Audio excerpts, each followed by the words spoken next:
Hello all, welcome to as the main series. इसमें हम लोग मेंस का सिलेबस स्टार्ट करने वाले हैं। हम लोग स्टार्ट करेंगे सबसे पहले GS1 से, सीक्वेंशियल ऑर्डर में चलेंगे। GS1 फिर 2 फिर 3 फिर 4, तो हम लोग सारे GS को कवर करेंगे। एंड ऑप्शनल के लिए ऑलरेडी हम लोग टेलीग्राम पे स्पेशली एंथ्रो के लिए प्रोग्राम चल रहा है PYQ से रिलेटेड, है ना। तो ऑप्शनल हमारा उधर कवर हो जाएगा और इसमें हम लोग मेंस के लिए जो GS वाले सब्जेक्ट्स हैं वो कवर करेंगे, ठीक है। तो GS1 में सबसे पहले हम लोग स्टैटिक पार्ट्स उठा रहे हैं, जैसे कि मॉडर्न हिस्ट्री। इसके बाद फिर जो भी होगा हम ज्योग्राफी मोस्ट प्रोबेबली उठाएंगे, ओके। तो मॉडर्न हिस्ट्री में अभी हम लोग क्या कवर करने वाले हैं? मॉडर्न हिस्ट्री में हम लोग इस तरह से चलेंगे। सबसे पहले हम लोग नेशनल मूवमेंट्स कवर करेंगे, फिर मेजर इवेंट्स कवर करेंगे, इशूज़ कवर करेंगे, ग्रुप्स कवर करेंगे, foreign rule, acts and personalities, major personalities जो हैं उनको कवर करेंगे। अच्छा, नेशनल मूवमेंट्स में क्या क्या कवर होना है?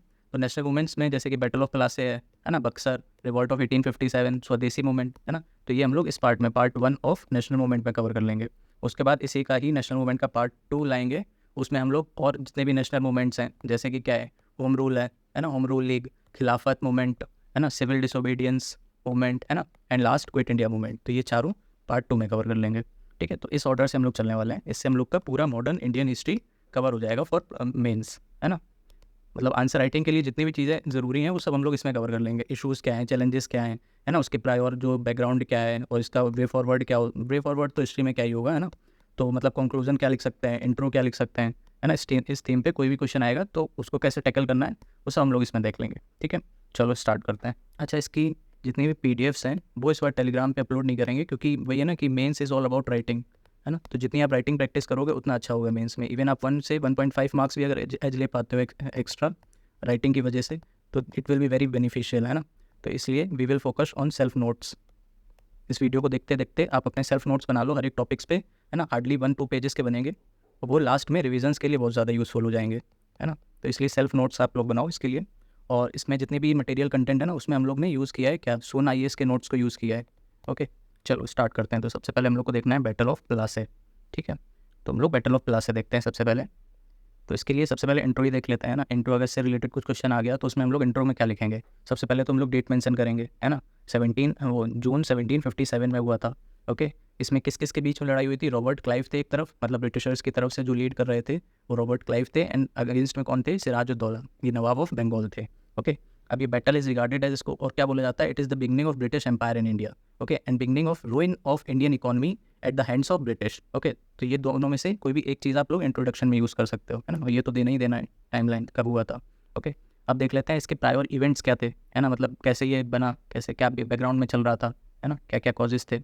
तो सबसे पहला इसका इवेंट क्या हुआ था? फारूक सियार्स फरमान, है ना, मतलब जो फारूक सियार उस टाइम के जो एम्परर थे उन्होंने एक फरमान डिक्लेयर किया था। फरमान क्या होता था? It is a right to reside and trade, मतलब इंडिया में जितना भी इनके अंडर, फारूक सियार के अंडर, मतलब मुगल के अंडर जितना भी एम्पायर है, जितना भी इंडिया का पार्ट है, उसमें ये लोग रह सकते थे, रिसाइड कर सकते थे और ट्रेड कर सकते थे, ओके। ये कब हुआ था? 1717 में, ओके। अब और क्या हो रहा था? फ्रेंच का भी इन्फ्लुएंस था, जैसे कि 7 ईयर्स वॉर चल रहा था, है ना, ब्रिटिशर्स एंड फ्रेंच में। तो जब वहाँ पे मतलब इंग्लैंड वगैरह में इन लोग का वॉर चल रहा था 7 ईयर से, तो उसका इन्फ्लुएंस इंडिया में भी देखा जाने लगा, है ना। ये वॉर कब हो रहा था? 1756 से 1763, मतलब 7 ईयर्स तक जो चला था। तो जब वहाँ पे लड़ाई होगी तो यहाँ पे भी तो ये लोग लड़ने लगेंगे, है ना। तो इसलिए वो फ्रेंच का भी इन्फ्लुएंस हो रहा था। और क्या था? फाउंडेशन ऑफ कैलकटा, है ना, 1690 में फोर्ट विलियम्स बना लिया था ब्रिटिशर्स ने, है ना। लॉस ऑफ मुगल इन्फ्लुएंस, है ना, मुगल का इन्फ्लुएंस कैसे खत्म हो रहा था? क्योंकि जो रेबल स्टेट्स थे उनका राइज हो रहा था। रेबल स्टेट्स कौन कौन से थे? जैसे अवध था, है ना, और क्या था? हैदराबाद था, है ना, और क्या थे? And Bengal, okay. ये 3 रेबल स्टेट्स थे, इनका राइज हो रहा था। तो जो पकड़ थी ना मुगल एम्परर की वो कम हो रही थी, तो उनका इन्फ्लुएंस कम हो रहा था। तो ये सारे प्रायर इवेंट्स थे, ओके। फिर कंक्लूजन हम लोग लास्ट में देख लेंगे। अब और क्या देखते हैं? इसके कॉजेज़ क्या थे, ओके। बैटल ऑफ प्लासी के कॉजेज़ क्या थे ये देख लेते हैं। तो देखो, कॉजेज़ में कोई भी आंसर हम लोग को लिखना हो ना, तो उनको सब हेडिंग्स इनमें डाल सकते हैं। Economic, political and socio religious भी डाल सकते हैं इसमें। जैसे अदर्स डाल दिया है तो सोशो रिलीजियस भी डाल सकते हैं, ठीक है। अब इनको एक एक करके देख लेते हैं। जैसे इकोनॉमिक कॉजेज़ क्या थे? एक तो मिसयूज़ होने लगा था दस्तक का। अब दस्तक क्या होते थे? ये पासेस होते थे, मतलब ऐसे इस तरह के लोग पासेस प्रोवाइड करते थे मुगल्स ब्रिटिशर्स को, जिससे कि ये लोग ड्यूटी फ्री ट्रेड कर पाते थे, ओके। मतलब उनका जितना भी एरिया है मुगल्स का, उसमें वो लोग ड्यूटी फ्री ट्रेड करेंगे, उन पर कोई ड्यूटी नहीं लगेगी ट्रेड करने के लिए, ओके। तो ये दस्तक होते थे, उसका मिसयूज़ होने लगा था। मिसयूज़ कैसे होने लगा था? कि जैसे ब्रिटिशर्स को ये पासेस मिलते थे, तो ब्रिटिशर्स क्या करते थे? वहाँ के जो जितने भी नेटिव रूलर्स थे, मतलब जो लोकल रूलर्स थे, उनको सेल कर देते थे पासेस। तो ये लोकल रूलर्स भी ड्यूटी फ्री ट्रेड करने लगते थे पासेस होने की वजह से, है ना। तो एक तरह से मिसयूज़ हो रहा था। दिया सिर्फ ब्रिटिशर्स को गया था, बट ब्रिटिशर्स बेचने लगे नेटिव रूलर्स को, ओके। तो इससे रेवेन्यू का लॉस होने लगा था मुगल्स को, okay. Non payment of taxes, tax भी देना इन्होंने कम कर दिया था। है ना। टैक्स जो भी होता था ब्रिटिशर्स को देना पड़ता था, बट इसमें भी ये लोग काम चोरी करने लगते थे, टैक्स एवेजन करने लगते थे, उस टाइप की चीज़ें। ठीक है, टैक्स एवेजन तो नहीं बोल सकते हैं, लेकिन non payment of taxes. Okay, Nawab British में कॉन्फ्लिक्ट भी होने लगे थे इसी वजह से। ओके, क्योंकि दस्तक भी मिस यूज़ हो रहा है, टैक्स भी नहीं दे रहे हो, तो करना क्या चाह रहे हो, तो इस वजह से कॉन्फ्लिक्ट होने लगे थे। अच्छा, बैंकर्स का भी इन्फ्लुएंस था, जैसे कि कौन कौन से उस टाइम पे मेजर बैंकर्स थे, जगत सेठ, ओमी चंद एंड राय दुर्लभ, है ना। ये सब साइड हो गए थे ब्रिटिशर्स की तरफ से। क्यों हो गए थे? क्योंकि ब्रिटिशर्स इन लोग को ज़्यादा फेवर करते थे, है ना। इन लोग को फ़ायदा ब्रिटिशर से ही ज़्यादा होता था। मुगल तो बहुत ज़्यादा इन लोग से रेवेन्यू वगैरह ले लेते थे और ट्रेड भी ढंग से नहीं करने देते थे, है ना। ड्यूटी भी लगा देते थे इम्पोर्ट एक्सपोर्ट पे। बट ब्रिटिशर्स ने इनको सॉफ्ट साइड दिखाई थी, इनको अपने साइड करने के लिए। ओके, तो ये बैंकर्स भी इन्हीं की साइड हो गए थे, ब्रिटिशर्स के साइड पे। और इन्हीं लोग ने जितना भी लास्ट में हम लोग देखेंगे, जितने भी वॉर्स हुए थे ना ब्रिटिशर्स के, है ना, बैटल ऑफ प्लासी, बक्सर वगैरह, तो इन्हीं सब ने वो किए थे, फाइनेंस किए थे, ओके, ब्रिटिशर्स के लिए। नेक्स्ट देखते हैं पॉलिटिकल कॉजेज़ क्या थे। फोर्टिफिकेशन ऑफ फोर्ट विलियम्स, ये जो फोर्ट विलियम था ना, इसको फोर्टिफाई कर दिया था ब्रिटिशर्स ने विदाउट परमिशन ऑफ मुगल्स, है ना। मतलब मुगल्स की कोई भी परमिशन नहीं ली थी। इवन जो वहाँ के बंगाल के नवाब थे ना, उनकी भी परमिशन नहीं ली थी, है ना, without the permission of Nawab of Bengal. Okay, तो इस वजह से वो जो भी नवाब ऑफ बंगाल थे, सिराजुद्दौला, उनकी वजह वो गुस्सा गए थे कि अपने ये कैसे बिना बताए कर लिया। ओके, अब सीज ऑफ कलकत्ता, जब ये फोर्ट विलियम्स हो गया फोर्टिफाई, है ना, तो जो यहाँ के नवाब थे सिराजुद्दौला, उनको गुस्सा आ गया, है ना। 1756 की भी बात चल रही है। उन्होंने क्या किया, कलकत्ता जाके सीज कर लिया, ये जो इनका फोर्ट विलियम था उसको सीज कर लिया। और उसमें क्या थे, जितने भी उन्होंने यहाँ से जितने प्रिजनर्स थे, है ना, जितने भी लोग वहाँ के थे ब्रिटिशर्स, उन सबको एक छोटे से रूम में बंद कर दिया, जिसमें बहुत ही मतलब एक छोटी सी विंडो थी बस ऑक्सीजन के लिए, बाकी कुछ नहीं था। तो ये जितने भी यहाँ पे लोग थे ना, वो सारे सफोकेशन से मर गए, है ना। सारे तो नहीं, कुछ मतलब एक दो रह गए थे, कम ही रह गए थे।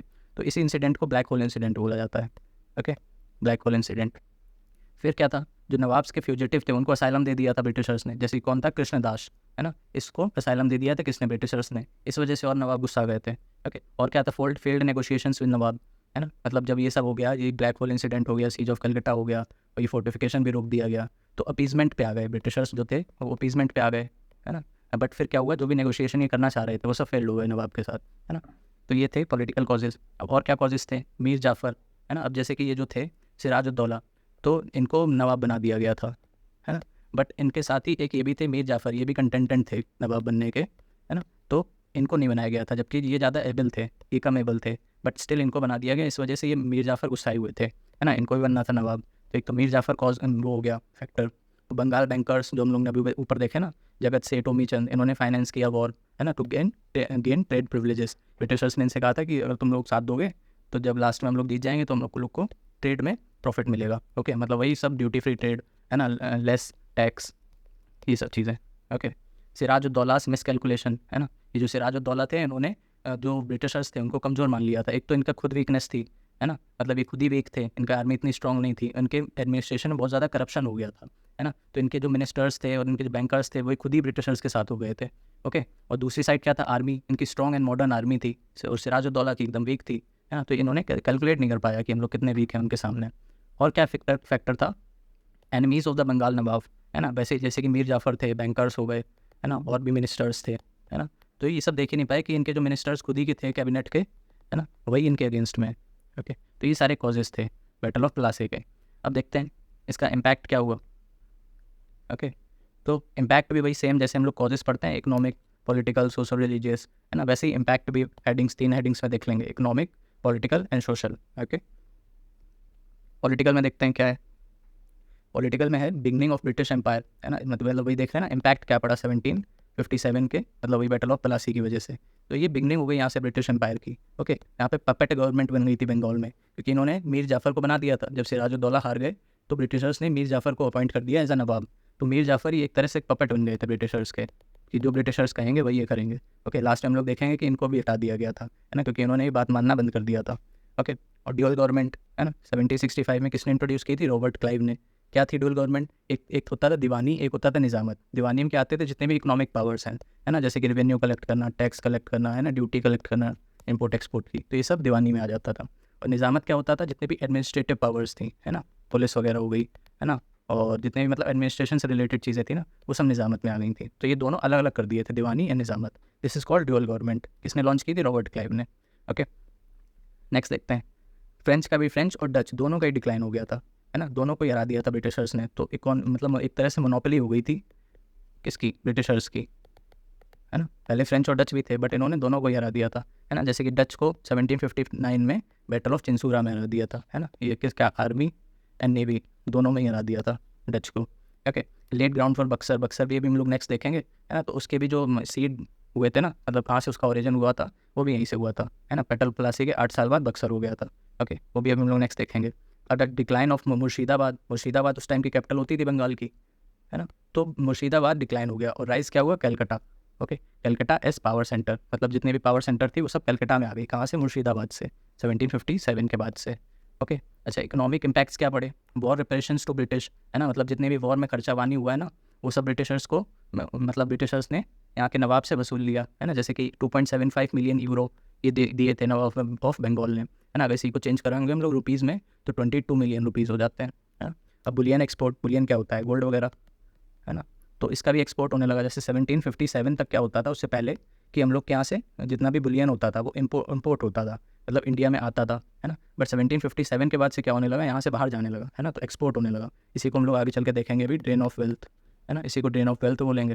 From trading to executive body, मतलब पहले क्या थी, ट्रेडिंग बॉडी थी, तो ट्रेडिंग बॉडी थी तो क्या हुआ, इंडिया से सामान खरीदेगा, अब सामान खरीदेगा तो यहाँ पे गोल्ड आएगा। बट 1757 के बाद क्या हुआ था, ये एग्जीक्यूटिव बॉडी बन गई, मतलब यहाँ के, मतलब लेजिस्लेचर यहाँ का कंट्रोल करने लगी, एडमिनिस्ट्रेशन कंट्रोल करने लगी, है ना। तो एडमिनिस्ट्रेशन कंट्रोल करने लगी तो जितना भी टैक्स था, रेवेन्यू था, ड्यूटीज़ थी, है ना, इन सब पे भी इनका कंट्रोल आ गया।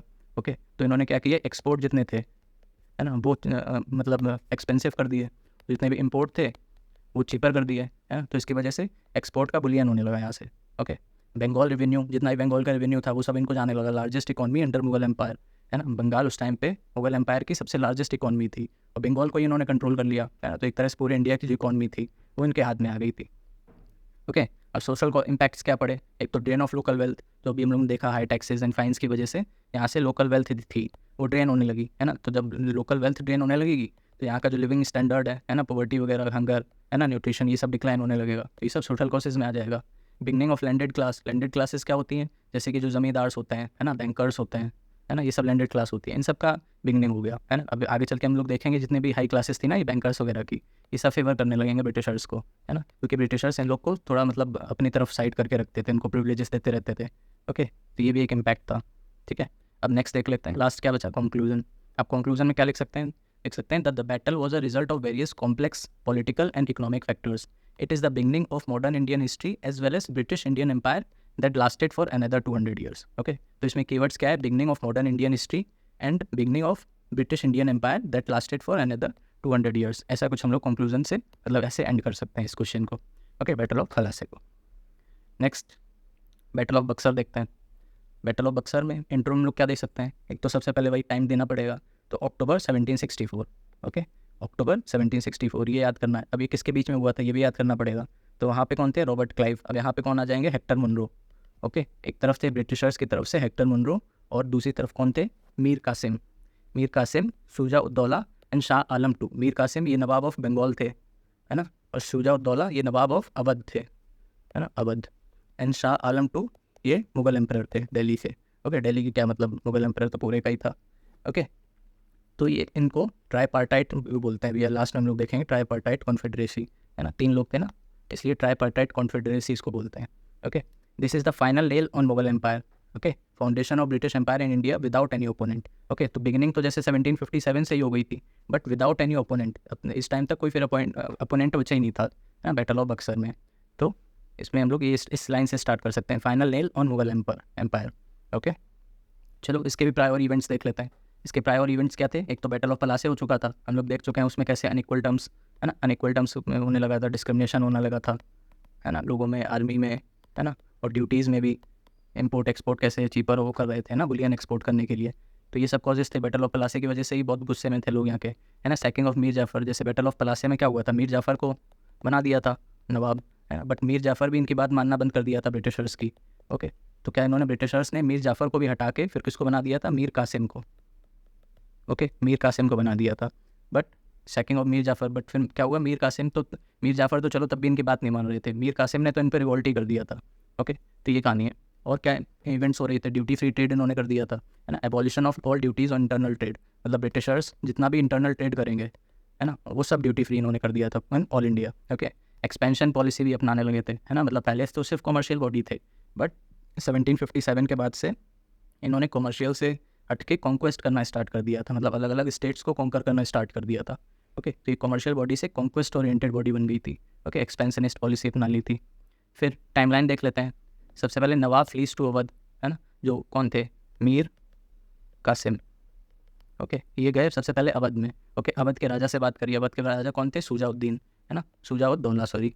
ओके, तो शुजाउद्दौला के साथ इन्होंने कन्फेडरेसी बनाई, तो ट्राइपार्टाइट कन्फेडरेसी बन गई। किस किस के बीच में, Mir Qasim, Shuja ud Daula and Shah Alam two of Delhi.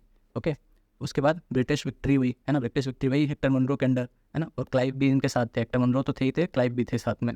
Okay, फिर लास्ट में जब विक्ट्री हो गई तो फिर इनको सरेंडर करना पड़ा। कौन कौन किस किसने सरेंडर किया, एक तो शुजाउद्दीन, है ना, sorry Shuja ud Daula and Shah Alam two, इन्होंने तो सरेंडर कर दिया। बट ये जो मीर कासिम थे ये दिल्ली की तरफ भाग गए। ओके, वो दिल्ली में जाके इनके पास कुछ बचा नहीं था, है ना, तो ये पॉवर्टी से इनकी डेथ हो गई वहाँ पे। तो ये थी पूरी टाइमलाइन। ओके, अब देखते हैं और कंक्लूजन लास्ट में देखते हैं इसके कॉजेज़ एंड इम्पैक्ट्स। तो पहले कॉजेज़ देख लेते हैं। कॉजेज़ वही अगेन इकोनॉमिक एंड पॉलिटिकल, है ना। तो इसको आप जितनी बार मतलब प्रैक्टिस करोगे ना तो ये आ ही जाएगा कि कॉजेज़ में क्या हम लोग सब हेडिंग्स दे रखे हैं, है ना। इकोनॉमिक एंड पॉलिटिकल, चलो इकोनॉमिक में क्या हो सकता है, जैसे कि ब्रिटिश का डोमिनेंस था, है ना। कॉजेज़ जैसे मिस यूज़ ऑफ दस्तक्स, हम लोग ने ऊपर भी देखा था बैटल ऑफ प्लासी में भी, वो अभी तक नहीं रुका, है ना। इसी वजह से फिर से बैटल ऑफ बक्सर हुआ, है ना। मिस यूज़ ऑफ दस्तक्स एंड फरमान से वही थे, है ना, कि मतलब आप ड्यूटी फ्री ट्रेड कर सकते हो, है ना। सेल ऑफ दस्तक करने लगे थे टू लोकल रूलर्स, तो ऊपर देखा था वही सेम कॉजेज़ यहाँ पे भी हैं। इक्वल मर्केंटाइल ट्रीटमेंट, मतलब इसमें क्या है कि जो मीर कासिम नवाब जब बन गए थे ना, तो इन्होंने जो लोकल रूलर्स थे, है ना, एंड ब्रिटिशर्स, तो इन दोनों को इक्वली ट्रीट करते थे, लोकल रूलर्स एंड ब्रिटिशर्स। इनको कुछ भी स्पेशल प्रिविलेजेस नहीं देते थे ब्रिटिशर्स को, है ना, तो इक्वल ट्रीटमेंट होता था दोनों का। इस वजह से ब्रिटिशर्स गुस्साए रहते थे, है ना। पॉलिटिकल कॉजेज भी थे, जैसे कि पहला क्या है, पावर स्ट्रगल, है ना। पावर स्ट्रगल वही ब्रिटिश एंड मीर कासिम अपनी चलाता था, ब्रिटिशर्स बोला था नहीं हमने तुम्हें नवाब बनाया है तो तुम हमारी बात मानो। Okay, recognition of Mughal emperor, है ना। ब्रिटिशर्स बोलते थे कि शाह आलम को अपना मुगल एम्परर मान लो, है ना, बट कासिम है उन्होंने रिफ्यूज़ कर दिया था मानने से। Okay, ending over of fugitive, ये जो राम नारायण थे इन्होंने, ब्रिटिशर्स ने इनको फ्यूजिटिव बना रखा था, है ना, इनको वापस नहीं कर रहे थे लोग उसको, नवाब मीर कासिम को। ओके, अच्छा, फॉरेन इन्फ्लुएंस भी था, है ना। फॉरेन इन्फ्लुएंस कैसे था, मतलब ये जो कासिम थे इन्होंने अपनी आर्मी के लिए फॉरेन एक्सपर्ट्स रखे थे, है ना, ट्रेन करने के लिए, है ना। तो इस वजह से भी ब्रिटिशर्स गुस्साए रहते थे, और ये जितने भी फॉरेन एक्सपर्ट्स होते थे ना ये सब ज़्यादातर ब्रिटिशर्स के एनिमीज़ ही होते थे, है ना, इसलिए ये गुस्साए रहते थे ब्रिटिशर्स। अब देख लेते हैं इम्पैक्ट क्या क्या पड़ा बैटल ऑफ बक्सर का। तो पॉलिटिकल, अगेन वही पॉलिटिकल एंड इकोनॉमिक, दो सब हेडिंग में हम लोग देखेंगे। तो पॉलिटिकल इम्पैक्ट क्या पड़ा, एक तो मीर जाफ़र को ये लोग वापस ले आए, मतलब पहले मीर जाफ़र आए, है ना, फिर इन मीर जाफ़र ने बात मानना बंद कर दी तो ये लोग मीर कासिम को ले आए।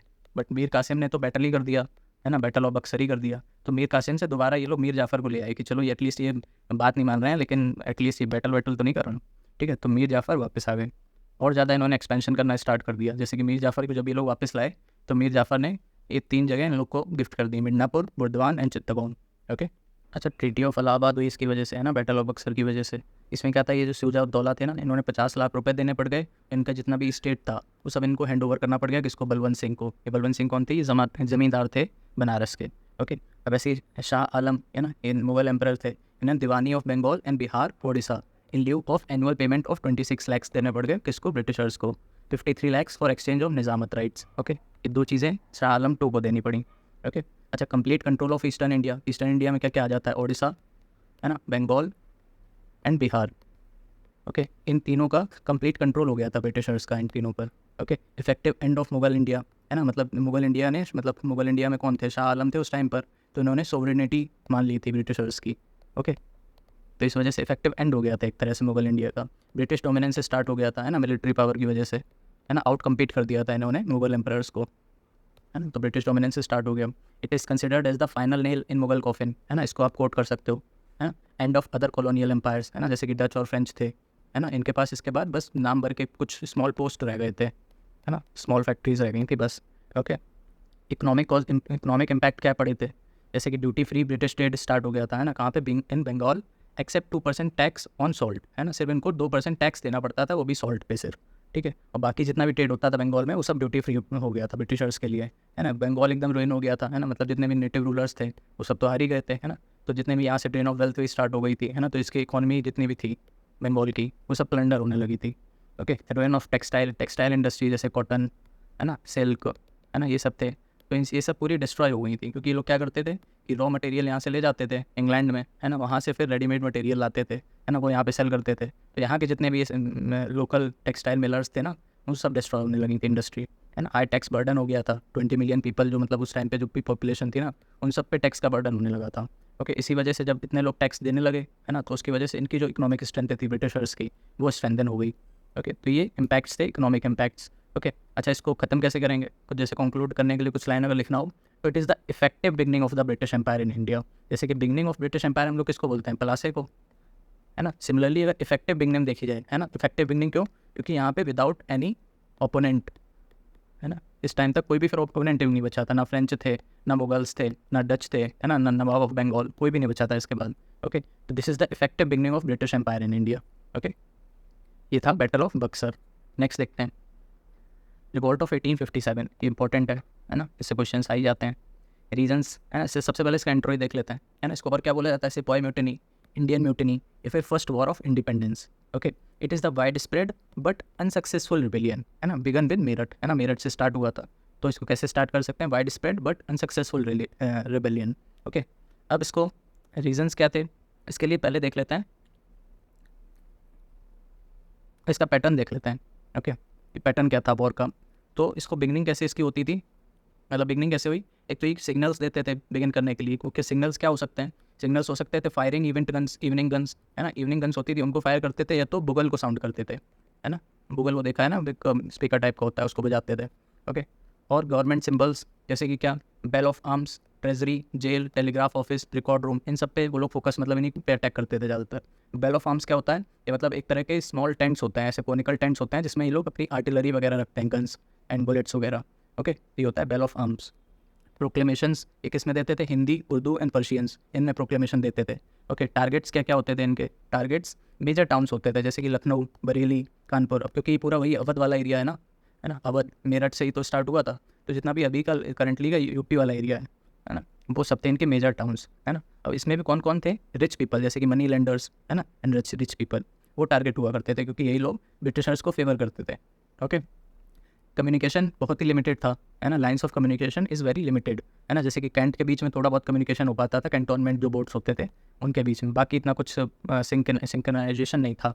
ओके, सिंबॉलिक लीडरशिप थी सिर्फ, कि मतलब क्या था, जैसे कि वही था ना, दिल्ली चलो, रश टू दिल्ली, है ना, वहाँ के जो एम्परर थे उन्हीं को अपना वो एम्परर मानना था। ओके, तो ये एक सिंबॉलिक लीडरशिप थी सिर्फ। अब बाकी लोकल जगह पे भी थी, जैसे कि झांसी में, है ना, रानी लक्ष्मीबाई, है ना, लखनऊ में कौन थी? बेगम हजरत महल, है ना, कानपुर में तांत्या टोपे। तो ये सब सिंबॉलिक लीडरशिप थे, है ना, लोकल लीडरशिप। वैसे ही विजन ऑफ यूनिटी भी थी, जैसे कि हिंदू मुस्लिम में बहुत ज़्यादा यूनिटी थी इस टाइम पर, है ना। जैसे कि इसका एग्जांपल कहाँ देख सकते हैं? Bahadur Shah appeal to fight under both Mohammad and Mahavir, है ना, ये दो लोग थे, इनके बीच में इनके अंडर में लड़ने को कहा गया था, एक मोहम्मद एक महावीर, है ना। तो मुस्लिम एंड हिंदू दोनों के बीच में यूनिटी देखी गई। ओके, अच्छा, alternative power, search for alternative power. जैसे अगर मान लो ब्रिटिशर्स को हरा भी दिया, तो फिर वापस पावर में कौन आएगा? मुगल्स, है ना। तो मुगल से भी तो दिक्कत थी, तो ऑल्टरनेटिव पावर सर्च करने की ज़रूरत थी। ओके, डिमांड्स ऑफ रेबल्स की डिमांड क्या थी? एक तो ज़मींदार, मर्चेंट्स, पब्लिक सर्वेंट्स, है ना, आर्टिसंस, इन सबको दिक्कतें थी। जैसे कि ज़मींदार को क्या थी कि उनका जो रेवेन्यू था वो इनसे ज़्यादा लिया जा रहा था, है ना, इनको इतने राइट्स भी नहीं दिए जाते थे। ओके, इनमें कुओ वारंटो लगा देते थे, है ना, मतलब इनकी लैंड ले ली जाती थी। मर्चेंट्स को भी दिक्कत थी, है ना, उनका ट्रेड ठीक से नहीं हो पा रहा था, एक्सपोर्ट महंगा कर दिया था, है ना, इंपोर्ट चीप कर दिया था, है ना, इसलिए उनका डिस्ट्रक्शन हो रहा था। पब्लिक सर्वेंट्स को क्या था? इनमें डिस्क्रिमिनेशन होता था यूरोपियन और लोकल पब्लिक सर्वेंट्स में, है ना, इनकी सैलरी भी बहुत कम दी जाती थी, इनकी पावर्स बहुत सारी कम थी, है ना। तो ये सब डिमांड्स थी। आर्टिसंस की भी यही थी कि उनकी इंडस्ट्री जो थी वो इम्पोर्ट एक्सपोर्ट की वजह से, वही एक्सपोर्ट महंगा हो गया था, इंपोर्ट सस्ता हो गया था, तो बाहर के लोग, बाहर से जितने प्रोडक्ट्स आते थे वो चीप हो गए थे। ओके, तो ये सब दिक्कतें थी आर्टिसंस की। ओके, नेक्स्ट देखते हैं, कंक्लूजन बाद में देखेंगे, रीजंस देख लेते हैं कि फेल क्यों हुआ। उससे पहले चलो अच्छा इसके रीजंस भी देख लेते हैं, है ना, कि रिवॉल्ट ऑफ 1857 हुआ क्यों। ओके, तो रीजंस इसको अलग अलग हेडिंग्स में डिवाइड कर सकते हैं। ऐसे कुछ पॉलिटिकल रीजंस थे, इकोनॉमिक रीजंस थे, सोशल रिलीजियस रीजंस भी थे, एडमिनिस्ट्रेटिव रीजंस थे, है ना, एक्सटर्नल इवेंट्स भी कुछ हो रहे थे, उसका भी इफेक्ट पड़ा था, मिलिट्री कॉजेज़ भी थे, है ना, कुछ इमीडिएट कॉजेज़ भी थे। ओके, तो चलो एक एक करके देखते हैं। जैसे कि पॉलिटिकल कॉजेज़ क्या थे? एक तो ब्रिटिशर्स की एक्सपेंसिविस्ट पॉलिसी थी, है ना, अपने आप को कॉन्करर मानते थे, अलग अलग स्टेट्स कॉन्कर करना चाहते थे। डॉक्ट्राइन ऑफ लैप्स इंट्रोड्यूस की थी, सब्सिडरी अलायंस इंट्रोड्यूस किया था। डॉक्ट्राइन ऑफ लैप्स में क्या होता था? जिनका कोई लीगल हायर नहीं है ना, वो उनके स्टेट्स ब्रिटिशर्स के पास चले जाएंगे। सब्सिडरी अलायंस में क्या होता था? वही कि मतलब जो भी इनका रूल है उसमें वो लोग अपनी आर्मी रखते थे, है ना, जितने भी इनका एक्सटर्नल अफेयर्स वगैरह हो गया, है ना, वो सब ब्रिटिशर्स अपने अपने अंडर ले लेते थे। Okay, abolition of legal titles, है ना, जैसे कि Mughals have to renounce title and palaces. जो मुगल्स थे उनके जितने भी जैसे नवाब हो गए, है ना, ये ऐसे जितने भी टाइटल्स थे वो उनको रिनाउंस करने पड़ गए। उनके जो पैलेसेस थे, एंसेस्ट्रल पैलेसेस, है ना, वो सब इन लोग को वापस करने पड़ गए।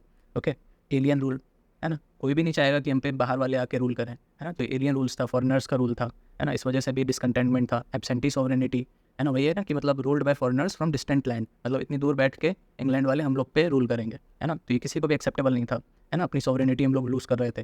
कुछ इकोनॉमिक कॉजेज भी थे, जैसे कि पेजेंट्स के भी कुछ डिसकंटेनमेंट था, आर्टिजन्स में भी था, मर्केंटाइल क्लास में भी था, ट्रेडिशनल जमींदार्स में भी था, है ना, तो ये सब तो वैसे भी हम लोग आगे देख चुके हैं, पीछे देख चुके हैं, है ना, जैसे यहाँ पे देखे थे, ये यहाँ पे जिनकी क्या क्या डिमांड्स थी। ओके, वही सेम चीज़ें हैं इधर भी।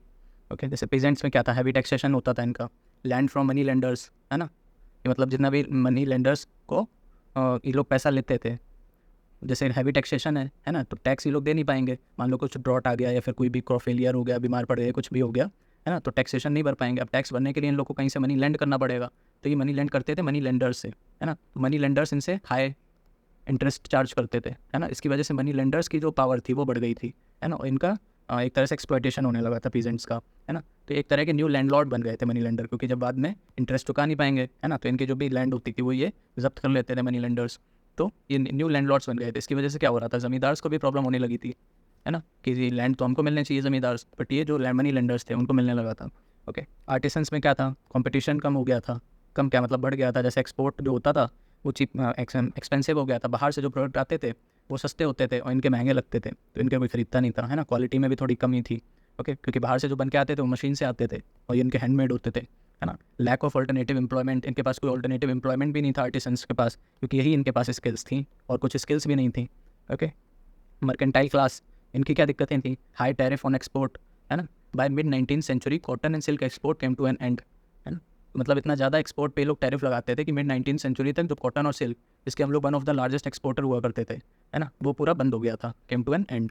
ओके, ट्रेडिशनल जमींदार्स जो हम लोग ने यहाँ पे देखा, इन लोग को मनी लेंडर से दिक्कत होने लगी, है ना, क्योंकि मनी लैंडलॉर्ड नए लैंडलॉर्ड बन गए मनी लेंडर्स। ओके, इनको जो लैंड्स थे वो कम मिलने लगे, है ना, क्योंकि मनी लेंडर्स सब जब्त कर लेते थे। ओके, अच्छा, सोशल रिलीजियस रीजंस भी थे कुछ, जैसे कि सुपीरियोरिटी कॉम्प्लेक्स, है ना, जो ब्रिटिशर्स थे वो इंडियंस को बारबेरियंस एंड अनसिविलाइज्ड मानते थे। ओके, मतलब जो एक तरह से बोल सकते हैं कम सिविलाइज्ड लोग, है ना, जैसे कि जो लोग फॉरेस्ट में रहते हैं ट्राइबल लोग, उस तरह के मानते थे बारबेरियंस। ओके, सो अपने आप को सुपीरियर मानते थे। इंटरवेंशन कस्टम्स, जो भी हमारे रीति रिवाज हैं उसमें इंटरवेंशन करते थे, जैसे कि प्रोहिबिशन ऑफ सती, इन्फेंटिसाइड, है ना, विडो रीमैरिज, है ना, तो ये हमारे लोकल कस्टम्स थे उस टाइम पे, तो इसमें इंटरवेंशन करते थे। वैसे है तो ये अच्छी चीज़ इसको प्रोहिबिट करना, बट इंटरवेंशन तो उस टाइम पे लोगों को लगता था ना, कंजर्वेटिव सोसाइटी थी। ओके, प्रॉपर्टी राइट्स, है ना, प्रॉपर्टी राइट्स में भी क्या था, जैसे कि ये लोग कन्वर्जन जो भी कन्वर्ट होता था क्रिश्चियनिटी में, उसको ये लोग ऐसा लॉ बना दिया था कि उनको शेयर मिलता था उनके जितने भी हिंदू रिलेटिव्स थे उनकी प्रॉपर्टी में, है ना, तो एक तरह से दखल अंदाजी थी प्रॉपर्टी राइट्स में। ओके, वेस्टर्नाइजिंग एजुकेशनल पॉलिसीज़, जो भी एजुकेशनल पॉलिसीज़ थी उनको वेस्टर्नाइजिंग करना स्टार्ट कर दिया, है ना, इससे जिन जो भी ऑर्थोडॉक्सी थी उसको डायरेक्ट चैलेंज दे दिया। जैसे कि पहले हमारे यहाँ क्या था, हिंदी, है ना, उर्दू, पर्शियन, है ना, इन सब में पढ़ाई होती थी, इन्होंने आके इंग्लिश इंट्रोड्यूस कर दी कि हम लोग इंग्लिश में पढ़ाई करवाएंगे, है ना, तो ये वेस्टर्नाइजिंग एजुकेशनल पॉलिसीज़ हो गया। वेस्टर्न इंटरवेंशन, जैसे कि टेलीग्राफ एंड रेलवेज बनवाए इन लोगों ने, है ना, तो इनको इंडियंस कैसे देखते थे, as a instrument of conversions. Okay, education offices को क्या बोलते थे, शैतानी दफ्तर। ओके, तो इसको आप लोग कोट कर सकते हो, है ना, कि एजुकेशन ऑफिसेस को शैतानी दफ्तर बोलते थे, क्योंकि यहाँ पे सब लोग एक मानते थे कि जैसे शैतान यहाँ पे काम करते हैं, उनका ये दफ्तर है, दफ्तर मीन्स ऑफिस। ओके, एडमिनिस्ट्रेशन, कुछ कॉजेज़ भी थे, रीजंस, है ना, जैसे कि बहुत ज़्यादा करप्शन होने लगा था, कुछ भी काम कराना है तो बिना करप्शन के कुछ होता ही नहीं था, ज़मींदार हो गया, मनी लैंडलॉर्ड हो गया, है ना, तो इन सब में बहुत ज़्यादा करप्शन था। अच्छा, एक्सटर्नल इवेंट्स का भी इन्फ्लुएंस था, जैसे कि वहाँ पे उस टाइम पे कुछ वॉर्स हो रहे थे, जैसे कि क्या क्या वॉर हो गए, फर्स्ट अफगान वॉर हो गया था ना 1838 से 42 के बीच में, कुछ पंजाब वॉर्स भी हो गए, क्रीमियन वॉर भी हो गए, तो इतने सारे जब वॉर हो गए ना, तो उससे क्या हुआ कि इंडियंस को लगने लगा कि नहीं, ये जो ब्रिटिशर्स हैं वो इनविंसिबल नहीं है, मतलब ऐसा नहीं है कि ब्रिटिशर्स को हराया नहीं जा सकता है ना, तो हम लोगों को एक होप मिल गई थी। ओके, मिलिट्री कॉजेज़ भी थे, है ना, मिलिट्री में भी क्या हो सकता है, एक तो प्रोफेशनल हो सकते हैं, एक पर्सनल हो सकते हैं, है ना, और इमीडिएट कॉजेज़ भी थे। तो मिलिट्री में प्रोफेशनल कॉजेज़ क्या क्या थे, एक तो बस देखो, तो उनकी जो सेना थी, मतलब आर्मी वगैरह थी, उसमें डिस्क्रिमिनेशन बहुत होता था। ओके, जैसे कि सैलरी कम दी जाती थी, यहाँ के जो लोकल सोल्जर्स होते थे, जो यूरोपियन सोल्जर्स होते थे, उनकी सैलरी ज़्यादा होती थी, प्रमोशन भी जल्दी नहीं होते थे, बल्कि जो टॉप पोस्ट होती थी उन पे तो प्रमोशन हो ही नहीं सकता था, उन पे तो हमेशा यूरोपियंस ही रहते थे, मतलब ब्रिटिशर्स ही रहते थे। पेंशन भी कम देते थे या तो देते ही नहीं थे। ओके, अब जो बेनिफिट्स थे वो भी वापस ले लिए गए थे। जैसे कि अगर कहीं किसी को दूर जगह पे मतलब फार प्लेसेस पे भेजा जाता था सर्व करने के लिए, तो उनको कोई एक्स्ट्रा अलाउंस नहीं दिया जाता था, मतलब कोई भी एक्स्ट्रा बेनिफिट नहीं होता था। तो क्यों कोई जाना चाहेगा दूर प्लेसेस पे, है ना? तो ये सब बेनिफिट्स विड्रॉ कर लिए गए थे, और ना ही कोई प्राइज़ जागीर पीर, है ना? जैसे कोई अच्छा काम करता था, मेरिटोरियस डीड्स करता था, कोई अच्छा काम करता था, तो उसको कोई भी प्राइज़ नहीं मिलता था उसको बदले में। ओके, अच्छा, प्रोफेशनल भी, सॉरी, पर्सनल ग्रीवेंसेस भी थे, जैसे कि पैरिटी अपर कास्ट और लोअर कास्ट रिक्रूट्स में। जैसे कि सोल्जर मतलब आर्मी में रिक्रूट्स होते थे, ब्रिटिशर्स के लिए तो बराबर ही थे अपर कास्ट और लोअर कास्ट, है ना? तो एक ही लेवल पे रखते थे दोनों को, अपर कास्ट को भी और लोअर कास्ट को भी, और ये मंजूर था नहीं अपर कास्ट को, है ना? तो इनके बीच में भी क्वेरल होता रहता था upper caste and lower caste में। Okay, general services enlistment act, है ना? ये क्या था कि मतलब इन लोगों को ओवरसीज़ भी सर्व करने जाना पड़ता था, है ना? जैसे कि वर्ल्ड वॉर 1 में इंडिया से बहुत सारे सोल्जर्स भेजे गए थे, है ना? तो उसके बदले में इन लोग को कोई बेनिफिट नहीं मिलता था, जिसको भत्ता बोलते हैं हिंदी में, है ना? मतलब वही है, एक्स्ट्रा अलाउंस, सेम ही चीज़ है, तो वो नहीं मिलता था। ओके, एंड ये कंपलसरी होता था, ये सर्व करना ही है ना? नहीं तो नौकरी से हाथ धो बैठोगे। ओके, सिपॉइज वर पीजेंट्स इन यूनिफॉर्म्स, है ना? उसकी वजह से क्या होता था, पीजेंट्स पे अगर एक्सप्लॉयटेशन होगा तो इनडायरेक्टली सिपॉइज का भी तो हो रहा है, क्योंकि सिपॉइज तो ठीक है, बट इनके हैं क्या, ये हैं तो एक तरह से पीजेंट्स ही, यही रिक्रूट होकर बस सिपॉइज बन गए हैं। ओके, तो पीजेंट अगर एक्सप्लॉयट होगा तो सिपॉय भी एक्सप्लॉयट होगा। ओके, अच्छा, इमीडिएट कॉजेज क्या थे 1857 रिवॉल्ट के, है ना? तो इसके लिए ब्राउन बेस मस्कट पहले राइफल्स चलती थी, उसको रिप्लेस करके न्यू एनफील्ड राइफल्स ले आए थे ब्रिटिशर्स, है ना?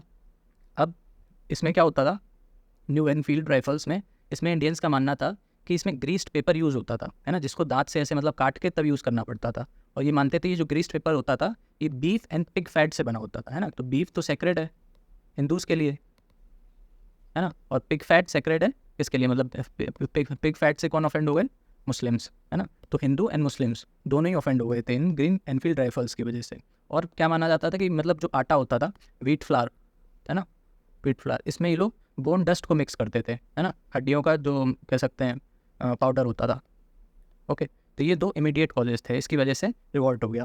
ओके, अब देख लेते हैं इसका नेचर क्या था, अलग अलग लोगों ने क्या क्या बोला, है ना? नेचर, तो इसको पहले सर जॉन सीली ने इसको सिपॉय म्यूटिनी बोला था। ओके, इसको आप बस इसमें से एक दो भी याद कर लोगे ना तो आंसर में वैल्यू एडिशन हो जाएगी, है ना? जैसे कि जवाहरलाल नेहरू का या तो याद कर लो, वी.डी. सावरकर का याद कर लो, है ना? और सिपॉय म्यूटिनी बोला जाता है इसलिए सर जॉन सीली का, ये तीन भी याद हो जाते हैं तो अच्छा खासा वैल्यू एडिशन हो जाएगा, है ना? इसको आप इंट्रोडक्शन में भी यूज़ कर सकते हो, कंक्लूजन में भी यूज़ कर सकते हो, है ना? बॉडी में तो कर ही सकते हो, तो इसलिए ये इंपॉर्टेंट है। बाकी ऐसे रटने वाली चीज़ नहीं है, अगर नहीं रटोगे तो कुछ बिगड़ेगा नहीं, बट वो ये कि वैल्यू एडिशन हो जाएगा।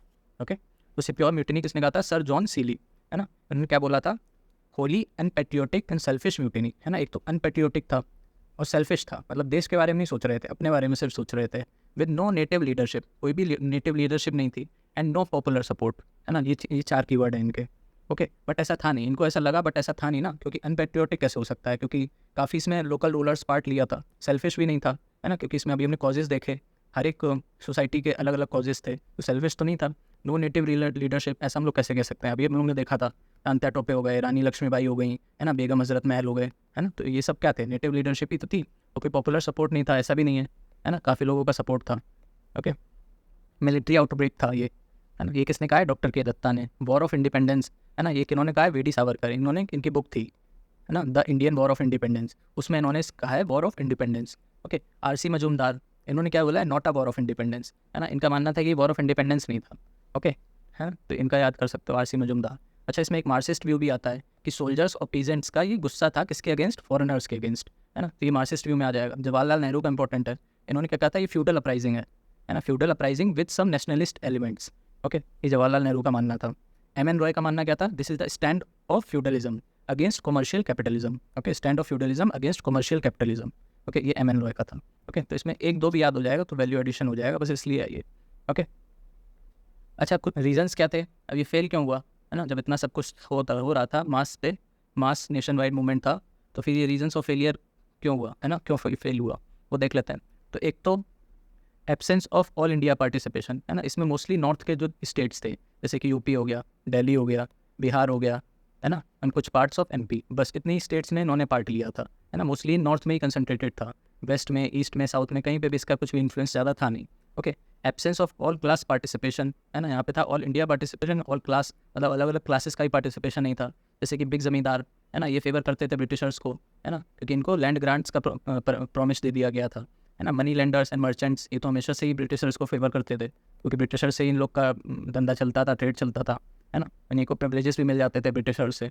ओके, एडुकेटेड इंडियंस ने भी पार्ट नहीं लिया, है ना? क्योंकि look that is a backward looking, है ना, क्योंकि जो एजुकेटेड इंडियंस थे वो क्या मानते थे कि अगर मान लो हम लोग ब्रिटिशर्स को हरा भी दिया, ओके, फिर आ जाएंगे मुगल, है ना, और मुगल आ जाएंगे तो फिर से बेकार कंडीशन हो जाएगी, है ना, तो कुछ ऑल्टरनेटिव नहीं था, पावर का ऑल्टरनेटिव नहीं था। मेन दिक्कत ये थी 1857 में, अगर ये प्रॉब्लम ना होती तो फिर तो हो सकता था कुछ, ठीक है। जो इंडियन रूलर्स थे वो भी बहुत ही लिमिटेड लोगों ने पार्ट लिया था, जैसे इन लोगों ने पार्टी नहीं लिया था, सिंधिया हो गए, होलकर, है ना, महाराजा ऑफ पटियाला, सिंध, कश्मीर, है ना, और सिख्स, इन लोगों ने बिल्कुल पार्ट नहीं लिया था, है ना, क्योंकि इनका मानना वही था कि अगर मुगल आ जाएंगे तो फिर हम लोग पे फिर से एक्सप्लॉयटेशन होने लगेगा, इससे अच्छा तो फिर ब्रिटिशर्स ही हैं। ओके, यूनिटी भी की भी कमी थी, है ना, जैसे कि 50% जो सोल्जर्स थे उन्होंने पार्टिसिपेट ही नहीं किया था, और कुछ ने जो इन्होंने किया भी था वो लोग अपने मतलब ब्रिटिशर्स के साइड हो गए थे बाद में। Punjab and south Indian sepoys sided with Britishers. Okay, planning organisation भी पुअर थी, है ना, जैसे कि यूनिफाइड कोई भी प्रोग्राम नहीं था कैसे क्या करना है, आइडियोलॉजी में भी डिफरेंसेस थे, कोई कुछ मान रहा था कोई कुछ मान रहा था, फॉरवर्ड लुकिंग प्लान इसकी कमी थी, है ना, मतलब कि आगे अगर हरा के उसके बाद क्या, है ना, बाद का कुछ था ही नहीं, तो बस यही था कि ब्रिटिशर्स को हटाना है ना, तो ऐसा कुछ फॉरवर्ड लुकिंग प्लान नहीं था। लीडरशिप की भी कमी थी, मतलब लोकल लीडरशिप तो थी हर जगह पे, है ना, बट एक वो जो सेंट्रलाइजेशन वाला पार्ट होता है ना कि इन सब लोकल लीडर्स को भी कंट्रोल करने वाला कोई होना चाहिए, है ना, तो वो सेंट्रल लीडरशिप नहीं थी, है ना, मुगल एम्पायर बहुत ही वीक हो चुका था। पुअर आर्म्स एंड इक्विपमेंट्स, है ना, तो जैसे कि जो इंडियंस थे वो शॉर्ट्स एंड स्पीयर से लड़ते थे, और ब्रिटिशर्स के पास क्या थे, गन्स एंड राइफल्स, है ना, तो कहाँ से कम्पीट कर पाएंगे, कोई कॉम्पिटिशन ही नहीं है। ओके, नेक्स्ट देखते हैं इसके कॉन्सिक्वेंसेस क्या हुए, है ना, क्या इफेक्ट पड़ा, क्या इम्पैक्ट हुआ। ओके, तो इसमें एक तो चेंज ऑफ पावर हो गई, है ना, एक 1858 में एक्ट ऑफ बेटर गवर्नेंस आया। इसमें क्या था, कंपनी रूल से उठा के जो भी इनके पावर्स थे वो ब्रिटिश रूल के अंदर आ गए थे। ओके, पहले कंपनी रूल थी, अब आ गए ब्रिटिश रूल, इसी को क्राउन रूल भी बोला जाता है। इसमें क्वीन थी और एक एसओएस थी। एसओएस कौन है, सेक्रेटरी ऑफ स्टेट। ओके, इनके अंदर पूरी पावर आ गई थी, है ना, कंपनी से पावर ले ली गई थी। एक क्वींस प्रोक्लेमेशन भी आया था इसी के अंदर, है ना, फ्रीडम ऑफ रिलीजन दिया जाएगा, प्रोटेक्शन अंडर लॉ, मतलब डिस्क्रिमिनेशन वगैरह नहीं होगा, यूरोपियंस को और इंडियंस को सेम लेवल पे ट्रीट किया जाएगा, है ना, सेम सिविल सर्विसेज में भी सेम चांस दिया जाएगा, है ना, रिगार्ड टू कस्टम्स, जो भी तुम्हारे रीति रिवाज हैं, कस्टम्स हैं, उसमें सेम, मतलब उसमें कोई डिस्क्रिमिनेशन नहीं होगा, उसमें हम इंटरवेंशन नहीं करेंगे, है ना, तो ये था क्वींस प्रोक्लेमेशन में। मिलिट्री में भी कुछ चेंजेस हुए, जैसे कि नंबर ऑफ सोल्जर्स रिड्यूस हो गए। जैसे कि पहले जो रेशियो था, सपोज 1:10 का होता होगा, है ना, 1 यूरोपियन एंड 10 हिंदू, हिंदू या फिर इंडियन बोल लो, है ना, ये होता था रेशियो, तो इसको रिड्यूस कर दिया गया, अब 1:2 कर दिया गया था, मतलब हर 2 इंडियंस पे एक यूरोपियन सोल्जर होगा। Okay, sorry, and divide and rule को तो ये लोग फॉलो करते ही थे, है ना, जैसे कि कास्ट में लड़ाई करवा दी, कम्युनिटी में लड़ाई करवा दी, रीजन में लड़ाई करवा दी, है ना, रिक्रूटमेंट स्टार्ट कर दिया था मार्शियल रेसेस से। जैसे कि मार्शियल रेसेस कहाँ कहाँ की थी, Punjab, Nepal, north west frontier provinces, है ना, तो यहाँ की जो मार्शियल रेसेस थी उनको ये लोग रिक्रूट करने लगे। आर्मी एमलगेशन स्कीम, ये क्या था कि मतलब जितनी भी वही चीज़ है कि कंपनी से क्राउन के अंडर में आ गई थी पूरी आर्मी, पहले कंपनी कंट्रोल करती थी, अब क्राउन करेगी। ओके, फिर रिवैम्पिंग ऑफ यूरोपियन ट्रूप्स, है ना, यूरोपियन ट्रूप्स को रिवैम्प किया गया, है ना, मतलब कि जितने भी यूरोपियन ट्रूप्स थे उनका पीरियोडिकल विजिट्स किया उनको दिया जाता था इंग्लैंड का, ताकि वहाँ जाके वो चीज़ें सीख सकें, है ना, इसी को लिंक्ड बटालियन स्कीम भी बोलते थे। Okay, reservation of higher post, पहले बताया था जितनी भी हायर पोस्ट होती थी वो रिजर्व होती थी यूरोपियंस के लिए, है ना, उसमें कोई इंडियन नहीं आ सकता था। Okay, change in policy towards different sections, जैसे कि अपर क्लास में क्या था, annexation and expansion stop excepted British paramountcy. Okay, मतलब एनेक्सेशन और एक्सपेंशन, जो एक्सपेंशनिस्ट पॉलिसी थी वो बंद कर दी थी और ब्रिटिश पैरामेंसी को एक्सेप्ट कर लिया था अपर क्लास ने। ओके, एडुकेटेड क्लास में क्या था, denial to share power. Okay, and Indian civil services act 1861 आया था। नेक्स्ट और क्या चेंजेस हुए थे, conservative brand of liberalism start हो गया था, है ना, कंजर्वेटिव ब्रांड ऑफ लिबरलिज्म क्या है कि हम इंटरफेयर नहीं करेंगे तुम्हारे अफेयर्स में। ओके, नॉन इंटरफेरेंस, ठीक है। सोशल डिटोरिएशन, ये तो हो ही रहा था due to divide and rule, है ना, हिंदू मुस्लिम में लोग लड़ के रह गए थे, सोशल डिटोरिएशन हो रहा था। अच्छा, वाइट मैन बर्डन्स, ये भी होता है। अब वाइट मैन बर्डन क्या होता है, जैसे कि जो ब्रिटिशर्स थे, है ना, उनका कलर फेयर होता था, है ना, तो यही फेयर कलर को वाइट बोला जाता है। तो ये बोलते थे कि जो ब्लैक कलर्ड पीपल हैं या फिर ब्राउन कलर, डार्क कलर्ड बोल लो, है ना, डार्क कलर्ड पीपल जो हैं ये हमारी रिस्पॉन्सिबिलिटी है, इनको हम लोग सुधार रहे हैं, इनका स्टैंडर्ड ऑफ लिविंग बढ़ा रहे हैं, है ना, तो एक तरह से हमारे ऊपर ये बर्डन है, ठीक है, इसी को बोलते थे वाइट मैंस बर्डन। ओके, इन लोग को, डार्क पीपल को हम लोग सिविलाइज्ड बना रहे हैं, है ना, वेस्टर्नाइज कर रहे हैं, है ना, वेस्टर्नाइज मतलब ही सिविलाइजेशन, सिविलाइज्ड होता है ना, तो ये अपने आप के ऊपर बर्डन समझते थे हम लोगों को। ओके, अब इसको कंक्लूड करने के लिए क्या लिख सकते हैं, है ना, कंक्लूड ऐसे कुछ कर सकते हैं ये सब लिख के कि for Indians 1857 revolt had a major influence. Okay, it brought out in the open grievances of people and the sepoys which were seen to be genuine. It help in local traditions of resistance which help throughout the freedom, है ना, ये last line ज़्यादा important है। Okay, दो इसमें कुछ ज़्यादा हम लोग को अचीव नहीं हुआ, है ना, ये बाद में फेल ही हो गया था, है ना, अभी हम लोग ने ऊपर देखे ना रीज़न ऑफ फेलियर, है ना। बट इसकी वजह से जो नेक्स्ट 200 ईयर्स का हम लोग का फ्रीडम स्ट्रगल चला, उसमें हम लोगों को बहुत ज़्यादा हेल्प मिली, है ना। होप तो यहीं से आई थी कि ब्रिटिशर्स को हराया जा सकता है। ओके, तो इस ऐसा कुछ हम लोग लिख के कंक्लूड कर सकते हैं, ठीक है। नेक्स्ट देखते हैं स्वदेशी मूवमेंट। ओके, स्वदेशी मूवमेंट को हम लोग इंट्रोडक्शन कैसे स्टार्ट करेंगे, इसको स्टार्ट करेंगे, it has its genesis in anti partition movement, है ना। मतलब एंटी पार्टीशन मूवमेंट और स्वदेशी मूवमेंट, है ना, दोनों का टाइम एक ही है, एक ही इनका रीज़न भी एक ही है ना, क्योंकि पार्टीशन हो रहा था बंगाल का, इसी वजह से एंटी पार्टीशन मूवमेंट आया, उसी के लिए स्वदेशी मूवमेंट आ गया, ठीक है। Which was started to oppose British decisions to partition Bengal. सही बात है। अब पार्टीशन 1903 में ये पब्लिक किया गया था, है ना। मतलब पब्लिक में ये इन्फॉर्मेशन दिसंबर 1903 में आ गई थी कि जो ब्रिटिशर्स हैं ये पार्टीशन करना चाहते हैं बंगाल का, है। कितने 2 पार्ट में डिवाइड करना चाहते थे, एक पार्ट था बंगाल और दूसरा पार्ट था ईस्टर्न बंगाल एंड असम का। बंगाल वाला जो पार्ट था उसमें वेस्ट बंगाल के कुछ पार्ट्स, बिहार एंड उड़ीसा, है ना, इनके कुछ पार्ट्स आते थे। अब बंगाल वाले की कैपिटल ये लोग कलकत्ता में करना चाहते थे, and eastern Bengal and Assam की ढाका में, है ना, जो कि अभी ढाका है ना, बांग्लादेश की कैपिटल। ओके, तो उसमें कैपिटल ऑफ ढाका।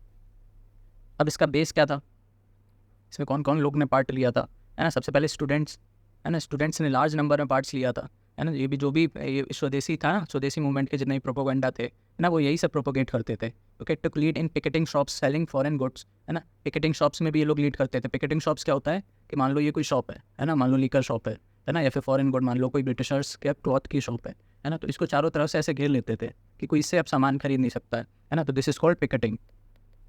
ओके, चारों तरफ से घेरा बना लेना कि हम किसी को अंदर नहीं जाने देंगे सामान खरीदने के लिए, ठीक है। तो ये काम करते थे स्टूडेंट्स। वुमेंस भी ये काम करती थी, पिकेटिंग करने लगती थी, है ना। Specially urban middle class, urban middle class की जो वुमेंस थी स्पेशली, वो ज़्यादा इन्होंने बढ़ चढ़ कर पार्ट लिया था। ओके, स्वदेशी मूवमेंट में मुस्लिम्स का भी पार्टिसिपेशन था, है ना। Most of upper and middle class stayed away, why Hindu festival and divide and rule policy. Okay, मतलब जो भी लोअर मिडिल क्लास था ना, उन्होंने तो पार्ट लिया था इसमें, और जितना भी अपर एंड मिडिल क्लास थे वो इससे दूर रहे थे। क्यों?